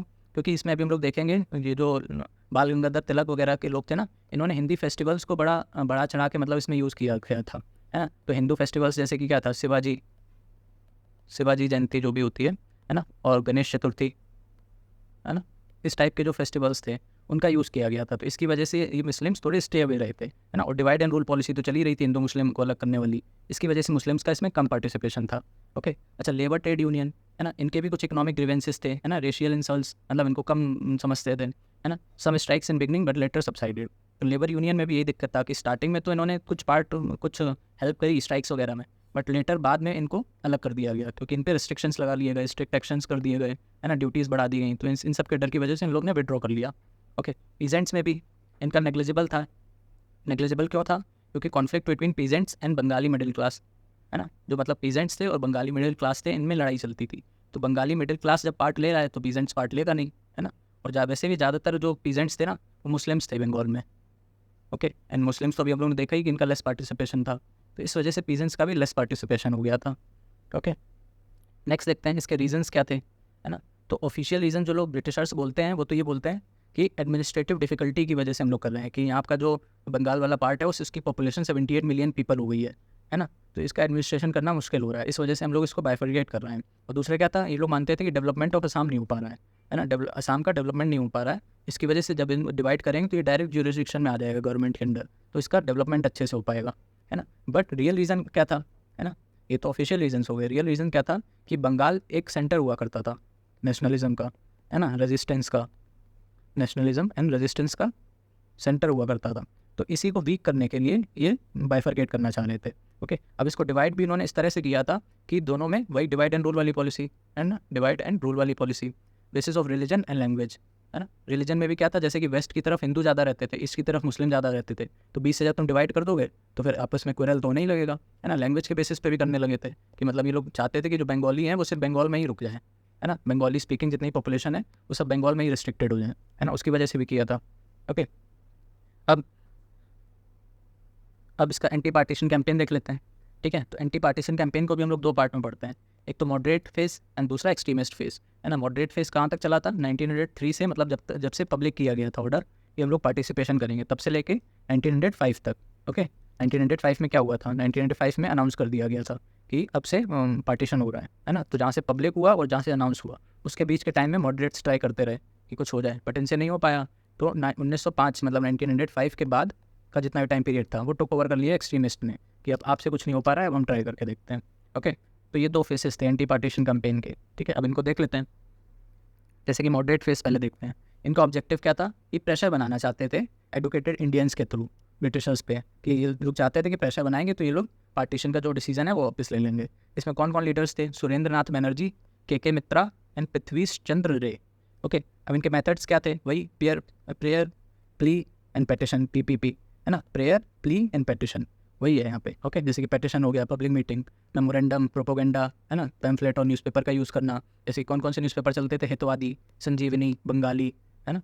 तो ये मेथड्स तो सभी लिखेंगे पेटिशन प्ले, बट अगर आपने अपनी ये ऐड कर दिया ना हितवादी, संजीवनी, बंगाली है ना, तो यहीं पे 0.5 मार्क्स एक्स्ट्रा हो जाएगा। तो ये चीज़ें होती हैं वैल्यू एडिशन। और वैसे भी स्टैटिक सब्जेक्ट है ना, हिस्ट्री जैसे, उसमें क्या ही वैल्यू एडिशन करेंगे है ना, तो उसमें यही सब चीज़ें वैल्यू एडिशन होती हैं है ना। कुछ आप एग्जाम्पल दे दो, किसी बुक का नाम दे दो, किसी लीडर का नाम दे दो, ये सब वैल्यू एडिशन हो जाता है। ओके, अब रिस्पॉन्स क्या था? 16 अक्टूबर को 1905 में डे ऑफ मॉर्निंग बनाया गया है ना, मतलब जिस दिन से इफेक्ट में आया था ना पार्टीशन, उसी दिन की ये डेट है 16 अक्टूबर 1905, इस दिन डे ऑफ मॉर्निंग बनाया गया। ओके, पीपल का क्या रिस्पॉन्स था? लोगों ने फास्ट किया है ना, गंगा में बात किया, walked barefoot in procession singing Vande Mataram and Amar Sonar Bangla. Okay, मतलब नंगे पैर चलकर गाने गाए, कौन से? वंदे मातरम एंड अमार सोनार बांग्ला। रक्षाबंधन डे बनाया है ना, ये किसने बोला था? रविन्द्रनाथ टैगोर ने है ना। वो किस लिए? कि ये जो वेस्ट एंड ईस्ट, ये जो 2 बंगाल में डिवाइड हुआ है ना, तो इनकी यूनिटी शो करने के लिए दोनों आपस में रक्षाबंधन मनाएंगे। ओके, लाइक अच्छा, बॉयकॉट ऑफ ब्रिटिश गुड्स, जितने ब्रिटिश गुड्स थे उनका बॉयकॉट करना स्टार्ट कर दिया था लोगों ने, जैसे कि Manchester cloth and Liverpool salt है ना, ये कहाँ से? इंग्लैंड से आता था, तो इनका बॉयकॉट करना स्टार्ट कर दिया था। ये भी एक तरह का वैल्यू एडिशन है। ओके, अब स्प्रेड कैसे हुआ? जैसे कि पूना एंड बॉम्बे में तिलक के अंडर में हुआ, दिल्ली सैयद हैदर रजा के अंडर में हुआ, पंजाब में कौन थे? लाला लाजपत राय एंड अजीत सिंह, मद्रास में कौन थे? चिदम्बरम पिल्लई। ओके, अच्छा, इसमें कांग्रेस की क्या पोजीशन थी है ना, तो जो 1905 में सेशन हुआ था कांग्रेस का, उसमें GK गोखले ये प्रेसिडेंट थे, और इन्होंने क्या किया? Condemn partition and reactionary policies of Curzon. ये 2 चीज़ें हुई कि पार्टीशन को कंडेम किया और जो रिएक्शनरी पॉलिसीज़ हैं कर्जन की उनको कंडेम किया, और सपोर्ट किया एंटी पार्टीशन मूवमेंट एंड स्वदेशी मूवमेंट को। ठीक है, फिर 1996 में जो सेशन हुआ उसमें दादा भाई नौरोजी ये प्रेसिडेंट थे, इनका इसमें स्वराज एज अ गोल ये एक्सेप्ट हुआ था, स्वराज या फिर सेल्फ गवर्नमेंट। ओके, तो ये कांग्रेस का स्टैंड था। अब इसकी टाइमलाइन क्या थी? 1903 में पब्लिक किया गया है ना, जुलाई 1905 में अनाउंस किया गया ऑफिशियली कि हम लोग पार्टीशन करने वाले हैं, अगस्त 1905 में अनाउंस स्वदेशी मूवमेंट अनाउंस कर दिया कांग्रेस वालों ने है ना, फिर अक्टूबर 1905 में पार्टीशन इफेक्ट में आ गया। ठीक है, ये टाइमलाइन थी पूरी। फिर एक्सट्रीमिस्ट आ गए है ना, जब यहाँ पे ये पार्टीशन इफेक्ट हो गया है ना, मतलब इतनी कोशिशों करने के बाद भी मॉडरेट से कुछ हुआ नहीं, तो एक्सट्रीमिस्ट ने कहा कि अब हम लोग रिस्पॉन्सिबिलिटी लेते हैं है ना। तो इनके लीडर्स कौन थे? लाल बाल पाल है ना, ये इनको तो ट्रियो बोला जाता है, extremist trio, plus Aurobindo Ghosh है ना। इनकी आइडियोलॉजी क्या थी? कि नॉन कोऑपरेशन और पैसिव रेजिस्टेंस हम लोग करेंगे। ठीक है, ऑर्गेनाइज और रिलेंटलेस बॉयकॉट करेंगे। ठीक है, अब इनके फॉर्म्स ऑफ स्ट्रगल क्या क्या होते थे? जैसे उनके तो PPP होते थे, प्रेयर प्री पेटिशन, इसमें होता था कि हम बॉयकॉट करेंगे, पब्लिक मीटिंग एंड प्रोसेशंस, समितिज़ बनाएंगे, use of festivals and MELAS है ना, जो भी हम लोग ने देखा, गणेश चतुर्थी है ना, शिवाजी मेला है ना, वो सब। ओके, और सेल्फ रिलायंस पे फोकस करेंगे, मतलब आत्मशक्ति पे है ना, जैसे कि अभी भी चल रहा है ये तो मेड इन इंडिया है ना, इसको भी आप लिख सकते हो प्रेजेंट कंटेक्स्ट में। ठीक है, अब इसी में सेल्फ रिलायंस में क्या था कि नेशनल काउंसिल ऑफ एजुकेशन बनाएंगे है ना, इसमें हम लोग हिंदी में, जैसे ब्रिटिशर्स क्या करते थे इंग्लिश में पढ़ाते थे है ना, इसमें हिंदी पे फोकस करेंगे है ना, अपने जो वेदास हैं उनको पढ़ाएंगे। ओके, ये 1996 में आया था इंडियन काउंसिल ऑफ एजुकेशन है ना। स्वदेशी इंडस्ट्रीज़ बनाएंगे। Okay, popularising traditional arts, music, painting और जो भी इंडिजिनस नॉलेज है ना, जैसे ऋग्वेदा वगैरह में है ना, मेडिसिन की है ना, तो ये सब इन सब को पॉपुलराइज करेंगे कि मतलब जिस पे हम लोग को अपनी जो वो है ना हेरिटेज है उस पर प्राउड फील हो। ओके, तो ये था काम एक्सट्रीमिस्ट का। अब टाइमलाइन देख लेते हैं, सूरत स्प्लिट हुआ है ना, हाँ तो ये हमारा कवर हो गया, ये सब कवर हो गया है ना। सिग्निफिकेंस देख लेते हैं सूरत स्प्लिट से पहले। ओके, अच्छा इसका सिग्निफिकेंस क्या था? इससे एक नया फेज स्टार्ट हो गया इंडियन पॉलिटिक्स का, क्योंकि यहाँ से फिर एक्सट्रीमिस्ट ने टेक ओवर कर लिया था। ओके, इनकम्पास्ड अनटच्ड सेक्शंस है ना, जैसे कि पीजेंट्स हो गए, वुमेन्स हो गए है ना, स्टूडेंट्स हो गए है ना, तो ये सब जो लोग थे ना अभी तक अनटच्ड थे, तो इन सबको भी इनकम्पास कर लिया था। चेंज इन आइडियोलॉजी, वही एक्सट्रीमिस्ट आइडियोलॉजी में चेंज हो गया था मॉडरेट से है ना। Not confined to political sphere, पर सिर्फ पॉलिटिकल स्फेयर्स की बातें नहीं हो रही थी, बाकी चीज़ें भी बातें होने लगी थी है ना, जैसे कि सॉल्ट अटैक्स वगैरह हो गया है ना, और बॉयकॉट हो गया, ब्रिटिश गुड्स का, है ना। तो इस टाइप की चीज़ें पॉलिटिकल स्फीयर से बाहर की भी बातें होने लगी थी। Okay, new techniques of struggle, है ना, जो कि अभी लोगों ने मॉडरेट्स के केसेस में देखे थे ना, ये फॉर्म्स ऑफ स्ट्रगल, ये नए नए टेक्निक्स आ गए थे। ओके, एंड न्यू नेशनल गोल क्या बन गया था? स्वराज, है ना, आत्म शक्ति, है ना, मतलब सेल्फ गवर्नेंस। तो वो हमारा नया गोल बन गया था। जितना भी decline in imports of goods, है ना, जब हम लोगों ने बॉयकॉट करना स्टार्ट कर दिया फॉरेन गुड्स का, तो इनका जो इम्पोर्ट्स था वो भी डिक्लाइन हो गया। ओके, अब अच्छा ये फेल क्यों हुआ स्वदेशी मूवमेंट, ये भी देख लेते हैं, है ना। तो एक बात तो है कि गवर्नमेंट का बहुत अच्छा खासा रिप्रेशन हो गया, है ना, स्ट्रिक्ट एक्शन ले लिया इन्होंने, बिल्कुल अटैक कर दिया, है ना। जैसे कि स्टूडेंट्स पे एक्शन लेना स्टार्ट कर दिया, डिवाइड एंड रूल फॉलो करना स्टार्ट कर दिया, ऑल इंडिया मुस्लिम लीग बना दी, है ना, इसी के लिए, डिवाइड एंड रूल के लिए, कि मुस्लिम लीग और कांग्रेस में झगड़ा हो जाए, है ना, तो दोनों ही वीक हो जाएंगे, फिर मुस्लिम लीग भी और कांग्रेस भी। ओके, स्ट्रक्चरल इशूज़ भी थे कुछ, जैसे कि ऑर्गेनाइजेशन नहीं थी कोई, है ना, कांग्रेस थी बट उसमें भी कुरल्स हो रहे थे एक्सट्रीमिस्ट एंड मॉडरेट्स के बीच में, है ना। लीडरशिप भी इतनी अच्छी खासी कोई नहीं थी, इंटरनल इशूज़ भी हो रहे थे, है ना, न्यू मेथड्स आ रहे थे जिसमें लोग अभी स्टिल कंफर्टेबल नहीं थे, है ना, जैसे बॉयकॉट करना हो गया, सत्याग्रह करना हो गया, है ना। सत्याग्रह तो चलो गांधी जी के टाइम पर आएगा, बट नॉन कोऑपरेशन टाइप की चीज़ें थी, है ना, तो इसमें भी लोग कंफर्टेबल नहीं थे, ये सब अभी न्यू मेथड्स थे। Okay, low response of masses का भी लो रिस्पॉन्स था, है ना, जैसे कि हिंदू रिवाइवलिज्म हुआ था, इसकी वजह से क्या हुआ? मुस्लिम्स दूर हो गए, है ना, फेलियर टू रीच बॉटम, है ना, बॉटम तक नहीं जा पाए, ना, पीजेंट्स तक गए बट उनका भी कुछ मास सपोर्ट नहीं मिला। ओके, लेबर स्ट्राइक्स अनसक्सेसफुल रही, है ना, जैसे कि हम लोगों ने देखा था, यहाँ पे देखो लेबर ट्रेड यूनियन स्टार्टिंग में तो आए थे बट बाद में इन पे जब डंडे पड़े तो ये सबसाइड हो गए। ओके, स्वदेशी फैक्टर भी था, है ना, क्योंकि अब स्वदेशी फैक्टर जब तुम बाहर के गुड्स लोगे नहीं तो फिर खुद बनाने पड़ेंगे, और खुद बनाने के लिए अभी हम एफिशिएंट थे नहीं, है ना, और एफिशिएंट भी नहीं थे और कॉस्टली भी पड़ते थे, है ना। सेम सिचुएशन है जैसे अभी हम क्या है, चाइना पे डिपेंडेंट हैं। अगर हम लोग चाइना से इंपोर्ट करना बंद कर दें तो ऐसा तो है नहीं हम लोग पूरा सेल्फ सफिशिएंट हैं अभी, है ना, इंपोर्ट तो करना ही पड़ेगा, और चाइना के प्रोडक्ट चीपर भी होते हैं, हम लोग खुद बनाएंगे तो वो कॉस्टली हो जाएंगे। तो ये स्वदेशी फैक्टर था एक, इसमें प्रॉब्लम थी। ठीक है, failed to tap energy of masses, है ना, जितनी भी एनर्जी थी यूथ की, स्टूडेंट्स की, उनको ये टैप करने में फेल हो गए। Okay, difficult to sustain mass movement for long time, है ना, कोई भी अगर मास मूवमेंट है तो उसको सस्टेन अगर लंबे टाइम तक करना है ना, तो वो बहुत ही डिफिकल्ट टास्क होता है। तो ठीक है, तो ये सब रीजंस थे फेलियर के। ओके ओके, अब क्या बचा? सूरत स्प्लिट। ओके, अभी जैसे हम लोग ने देखा ना, एक्सट्रीमिस्ट एंड मॉडरेट्स में झगड़े हो रहे थे, है ना, तो उसी की वजह से 1907 में स्प्लिट हो गया था दोनों के बीच में, तो वही हम लोग को देखना है इसमें। ठीक है, तो इसकी टाइमलाइन देखते हैं। पहले दिसंबर 1905 में, है ना, जब पार्टीशन हुआ, है ना, जब पार्टीशन हुआ तो फिर एक्सट्रीमिस्ट को गुस्सा आ गया कि मॉडरेट्स लोग आप लोग क्या कर रहे हो, 3 साल से कोशिशें कर रहे हो, आपका कुछ काम तो आ नहीं रहा है ना, तो इन्होंने झगड़े होने लगे। तो इसमें क्या हुआ था, चलो देख लेते हैं। ये बनारस में हुआ था इनका सेशन, और जी के गोखले प्रेसिडेंट थे। ठीक है, इसमें क्या हुआ, एक्सट्रीमिस्ट चाहते थे कि हम लोग बॉयकॉट को अडॉप्ट करें, स्वदेशी मूवमेंट को अडॉप्ट करें, और ये जो भी स्वदेशी मूवमेंट और बॉयकॉट है ना, इसको बंगाल के बाहर भी ले जाएं, सिर्फ बंगाल तक लिमिटेड ना रखें, है ना। तो ये चाहते थे पूरा नेशन वाइड मास मूवमेंट चले, है ना, एंटी पार्टीशन मूवमेंट, जिसमें सारी एसोसिएशन पार्ट लें, है ना, सारी एसोसिएशन जैसे कि क्या क्या काउंसिल्स हो गई, है ना, अलग अलग के और भी जितने भी एसोसिएशन होते थे, कांग्रेस एसोसिएशन, महासभा वगैरह, तो सब लोग पार्ट लें, है ना। तो ये चाहते थे एक्सट्रीमिस्ट। वहीं मॉडरेट्स क्या चाह रहे थे कि इसको बंगाल के बाहर नहीं ले जाओ, है ना, और ये जो बोल रहे थे कि सारे एसोसिएशंस इसमें इंक्लूड हो, तो इसके भी अगेंस्ट थे, है ना, boycott of councils and similar association इसके अगेंस्ट में थे ये मॉडरेट्स, है ना। अब इसका कॉन्सिक्वेंस क्या हुआ कि condemning partition and policies of Curzon supporting स्वदेशी एंड बॉयकॉट मूवमेंट, है ना, जो हम लोग ने ऊपर पढ़ा था सेम वही, कि पार्टीशन को और पॉलिसीज ऑफ कर्जन को इनको कंडेम्ड करो, तो swadeshi and boycott in Bengal only, है ना, इनको सपोर्ट करो। तो ये था दिसंबर 1905 में। फिर एक साल बाद 1906 आया, ये सेशन कहाँ पे हुआ, कलकत्ता में। यहाँ पे प्रेसिडेंट कौन थे, दादा भाई नौरोजी। अब इसमें क्या हुआ, इसमें भी कुछ क्वेरल हो गए दोनों के बीच में। इसमें एक्सट्रीमिस्ट चाह रहे थे कि तिलक या फिर राय, है ना, लाला लाजपत राय, इनको प्रेसिडेंट बनाया जाए, इन दोनों में से किसी एक को, है ना। और ये चाहते थे वाइड पैसिव रेजिस्टेंस हो और बॉयकॉट हो, है ना। जबकि मॉडरेट्स क्या चाह रहे थे कि दादा भाई नौरोजी को बनाया जाए, और फिर अल्टीमेटली बने भी कौन, यही बने, है ना। तो यहाँ पे भी कौन जीत गए, मॉडरेट्स। तो इसलिए फिर से ये गुस्सा हुआ एक्सट्रीमिस्ट, है ना। तो इनका क्या हुआ कि इनको बोल दिया गया था, मॉडरेट्स को ब्रिटिशर्स ने बोला था कि हम रिफॉर्म्स लाने वाले हैं, है ना, रिफॉर्म्स विल बी मेड। तो इनकी जो टोन थी वो डाउन हो गई रेजिस्टेंस को लेकर, ये बोलने लगे कि नहीं अभी रेजिस्टेंस ज़्यादा मत करो, जो नेशन वाइड पैसिव रेजिस्टेंस है ना उसको रोक के रखो, है ना, क्योंकि हो सकता है रिफॉर्म्स ये लोग बनाए कुछ। ठीक है, और इसका कॉन्सिक्वेंस क्या हुआ, इसमें क्या आया था 1906 में, है ना, स्वराज अडॉप्ट हुआ, है ना, प्रोग्राम फॉर बॉयकॉट स्वदेशी एंड नेशनल एजुकेशन पॉलिसी, ये 3 चीज़ पास हुई, है ना, स्वराज इंपॉर्टेंट है। ठीक है, इसमें भी देखो इनकी बात नहीं मानी एक्सट्रीमिस्ट की, है ना, यहाँ पे भी नहीं मानी, है ना। फिर एक साल बाद फिर से मिले ये लोग सूरत में। यहाँ के प्रेसिडेंट कौन थे, रास बिहारी घोष, है ना। यहाँ पे भी एक्सट्रीमिस्ट क्या चाहते थे कि नागपुर में हो और तिलक या राय में से कोई एक बनाया जाए, बट स्टिल इन्होंने नहीं माना, सूरत में करा दी और प्रेसिडेंट किसे बना दिया, रास बिहारी घोष को। ओके, और ये क्या चाहते थे कि रीइटरेशन हो स्वदेशी बॉयकॉट नेशनल एजुकेशन पॉलिसी, जो यहाँ पे था ना वही सेम फिर से हो दोबारा, है ना। बट इसको भी नहीं माना, इसको भी ड्रॉप कर दिया मॉडरेट्स ने, है ना। तो यहाँ पे ये लोग फिर गुस्सा आ गए। ओके, तो extremists were excluded from Congress. तो जहाँ पे जब फिर से गुस्सा आ गए तो एक्सट्रीमिस्ट ने मतलब स्प्लिट हो गए दोनों के बीच में, ठीक है। तो जितने भी एक्सट्रीमिस्ट थे वो सब निकाल दिए गए कांग्रेस से।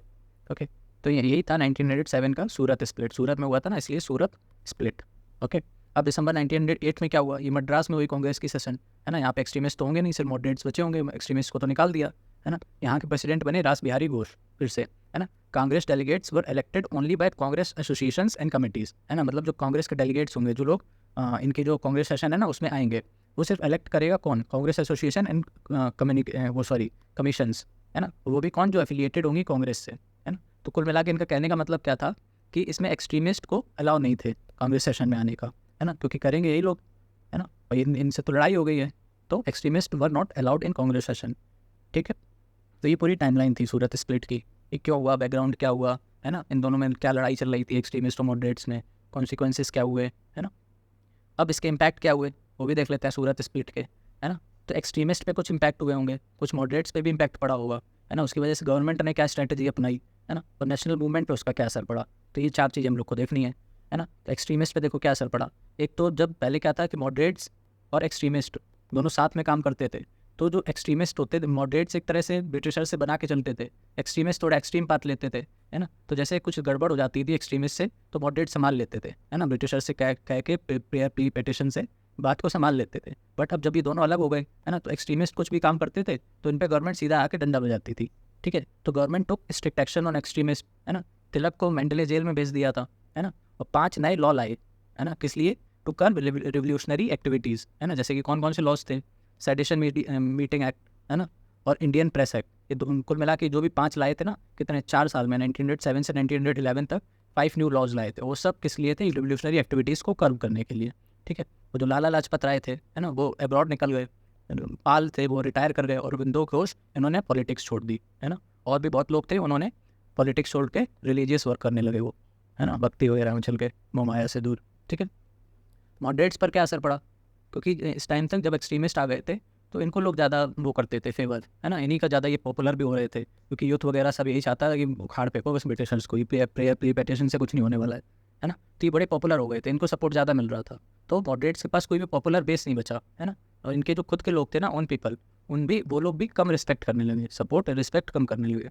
ओके, गवर्नमेंट ने क्या स्ट्रैटेजी अपनाई, एक तो वही कैरेट एंड स्टिक की पॉलिसी, इसी को 3 pronged अप्रोच भी बोलते हैं, है ना। इसमें क्या होता है, repression, reconciliation, suppression, to isolate extremist and moderate on their side, है ना। इसी के लिए थी कि जो एक्सट्रीमिस्ट थे उनको आइसोलेट कर दो और जो मॉडरेट्स थे उनको अपनी साइड ले आओ। इसमें क्या होता था, कुल मिला के कैरेट एंड स्टिक का मतलब क्या है, जैसे कैरेट देते थे वो, है ना, अगर वो कैरेट खाने से मना कर दें तो फिर स्टिक देते थे, मतलब डंडा बजाते थे। ओके, तो यही चीज़ है कि मतलब जो काम वो बोलते थे अगर वो कर दो तो ठीक है, नहीं तो फिर डंडा बजाएंगे, ठीक है। तो यही थी policy of carrot and stick. अब कुछ रिफॉर्म्स ऑफ 1909 भी आए थे, है ना, मॉर्लियामेंटो रिफॉर्म्स जो हम लोग पढ़ते हैं, है ना। उसमें क्या था, एक तो ये लाई इसलिए गए थे कि बस मतलब मॉडरेट्स को कंफ्यूज करना था कि ये मॉडरेट्स को इनके साइड पे हैं ब्रिटिशर्स या फिर क्या चाहते हैं, ठीक है। और इसी में सेपरेट इलेक्ट्रेट्स भी दे दिए गए थे मुस्लिम को, तो फिर से वही डिवाइड एंड रूल वाली पॉलिसी, हिंदू मुस्लिम को अलग करने की। ओके, तो ये गवर्नमेंट की स्ट्रैटेजी थी उस टाइम पर। नेशनल मूवमेंट पे इसका क्या असर पड़ा, एक तो इसको नेशनल कैलामिटी बोला, है ना, क्योंकि दोनों मिल के काम करते तो काम आसान हो जाता, दोनों अलग अलग हो गए, इसलिए ये national calamity. Immense harm to Congress as well as national movement, है ना, मतलब दोनों को ही इससे नुकसान हुआ, एक तो कांग्रेस को भी और नेशनल मूवमेंट को भी। Okay, exit of extremist left the Congress paralysed, है ना। तो ये लाइन इंपॉर्टेंट है, ये आप कोट कर सकते हो। Okay, in case of Surat split में ये लाइन इंट्रो में भी और कंक्लूजन में भी, कंक्लूजन में ज़्यादा अच्छा रहेगा, ठीक है, तो ये कोट किया जा सकता है। ओके, अब स्वदेशी मूवमेंट को कंक्लूड करना है तो उसमें क्या क्या लिख सकते हैं, swadeshi movement even with its failure was a success in real sense as it gave the first test, है ना, first test of national movement and captured the imagination of earlier ignored sections of the society. Okay, तो ये चीज़ important है, failure was a success, when its failure was a success in real sense and first test of national movement. Okay, तो ऐसे हम लोग इसको conclude कर सकते हैं स्वदेशी मूवमेंट को, ठीक है। तो आज हम लोग ने 4 चीज़ें कवर कर ली हैं, battle of Plassey, battle of Buxar, revolt of 1857 and स्वदेशी मूवमेंट, ठीक है। अब पार्ट 2 में जो हम लोग ने स्टार्टिंग में डिस्कस किया था वो कवर कर लेंगे, ठीक है। तो इस सीक्वेंस में हम लोग चलने वाले हैं। ओके, चलो कमेंट करके बताना कैसी लग रही है मेंस की सीरीज़, है ना, एस द मेंस, है ना। चलो ऐसे ही हम लोग धीरे धीरे करके पूरा मेंस का सिलेबस कंप्लीट करते रहेंगे। इसके आप लोग नोट्स बना लेना वीडियोस के साथ ही में देख देख कर, है ना। तो ये वीडियोस के साथ जो नोट्स बनाओगे ना, सेल्फ मेड नोट्स, वो बहुत ज़्यादा यूजफुल होंगे लास्ट में रिवीजन के लिए। ओके, चलो, थैंक यू।